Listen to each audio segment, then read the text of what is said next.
All right, get ready to dive in, everyone, because today we're tackling something really fascinating, those movies that mess with time, you know? The ones that make you wonder, is that even possible? Non-linear films. Non-linear films, exactly. They really make you think. Yeah, they do. They make you think about, well, is this real? Is this just, somebody's imagination? And it's more than just like a cool trick, you know what I mean? Right. They're really getting at some pretty big questions. Yeah, and to help us unpack all of that, we've got a ton of sources here. Articles, film analyses, even some notes on, like, famous thinkers. So we're going to be looking at some specific movies, exploring those paradoxes, and yeah, we're ready to get our minds blown wide open. I think we will. I think we're going to, by the end of this, you'll never watch a movie the same way again. But that's the goal. Yeah. So before we get lost in all the twists and turns, let's start with the basics. What exactly makes a narrative nonlinear? So it really comes down to the difference between the story, which is like the events as they actually happen chronologically, and the plot, which is the order that we, the audience, see them in. Okay, so like a puzzle where the pieces are all jumbled up. Exactly. And our sources brought up a whole bunch of movies that use this technique.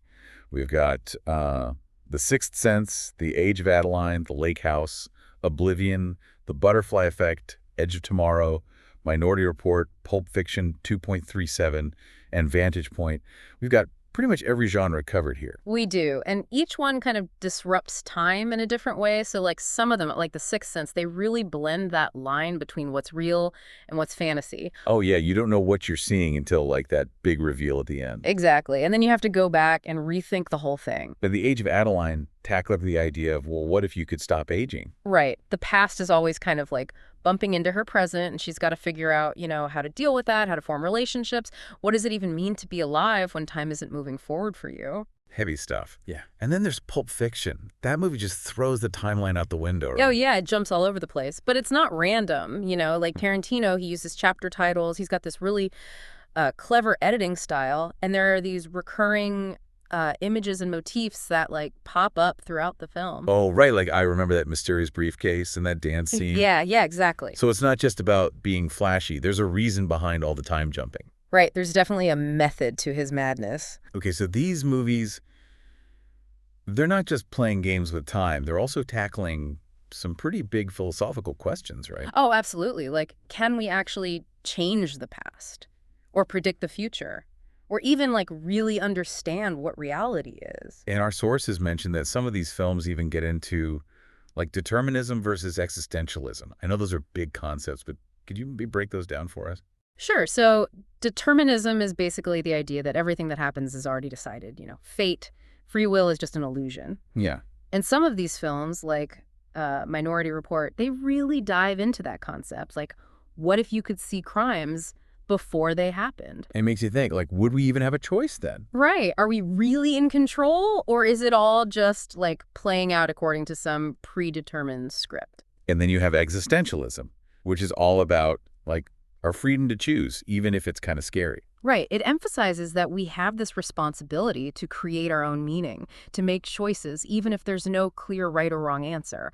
And the butterfly effect really gets into that. Like, every little choice has these huge consequences that ripple out and change everything. So these movies aren't just about time travel. They're about how we make choices and deal with the consequences. Yeah, exactly. And they're using this like time-mending format to explore these really deep philosophical questions about who we are and what it all means. Okay, so my brain is already starting to twist a little bit. Yeah. Good. That's what we want. Our sources also brought up this really interesting concept of time paradoxes. Oh, yeah. Those are fun. What exactly are those? Well, it's like when you change something in the past and it creates like a logical contradiction. Like the classic example is the grandfather paradox. Oh, yeah, I've heard of that one. Like if you go back in time and accidentally prevent your grandparents from meeting, then you wouldn't even exist. Right. So how could you have gone back in time in the first place? It just breaks your brain a little bit. Yeah, it does. So why are these paradoxes so important for these kinds of films?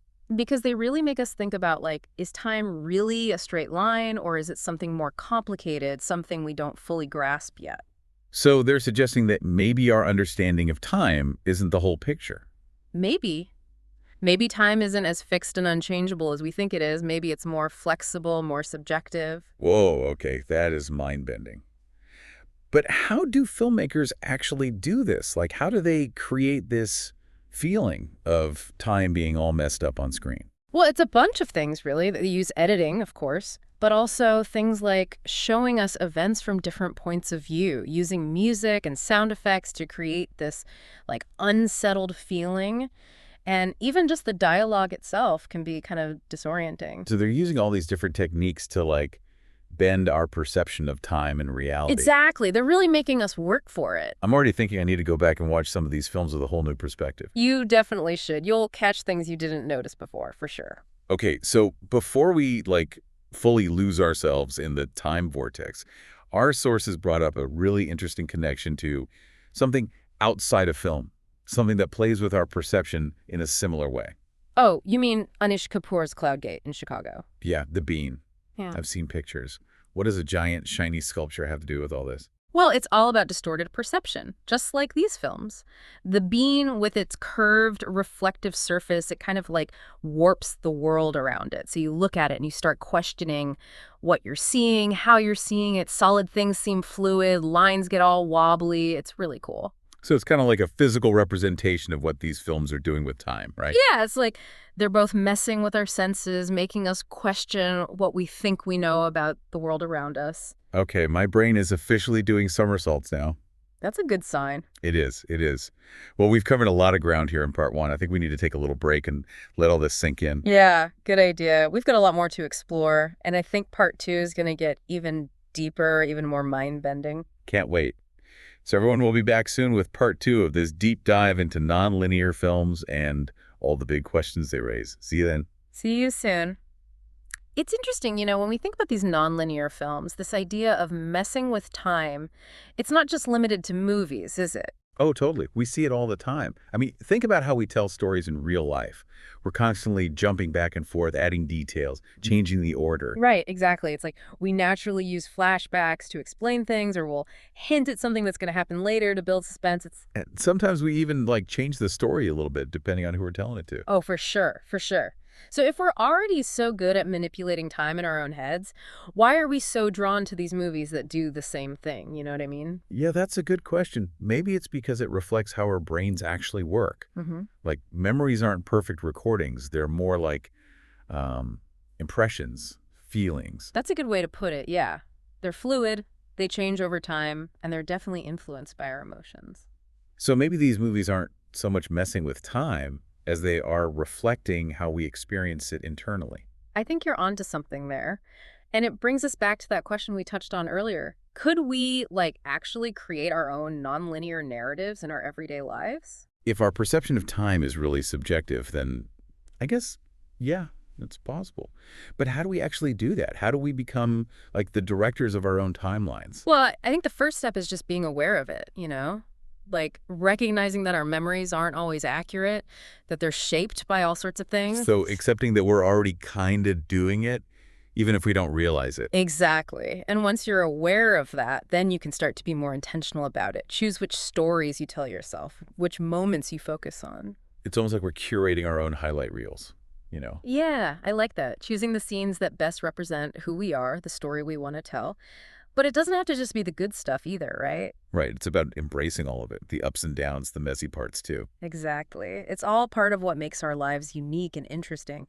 And by acknowledging that, I think we can gain a deeper understanding of ourselves and our place in the world, Yeah, I'm with you on that. It's like we have this hidden power to be the authors of our own lives. We do. But with that power comes responsibility, right? Yeah. We have to be careful how we use it, tell stories that are honest and meaningful, and maybe even inspiring to others. Okay, so we're all artists now, armed with our memories and experiences. Exactly. And it's up to us to use them to create something beautiful, something that connects with other people. And remember how we talked about Anish Kapoor's Cloudgate? The bean, that was a cool example. It really does make you question what you're seeing. Our sources mentioned some pretty amazing details about it, like, did you know it's made from 168 massive stainless steel plates?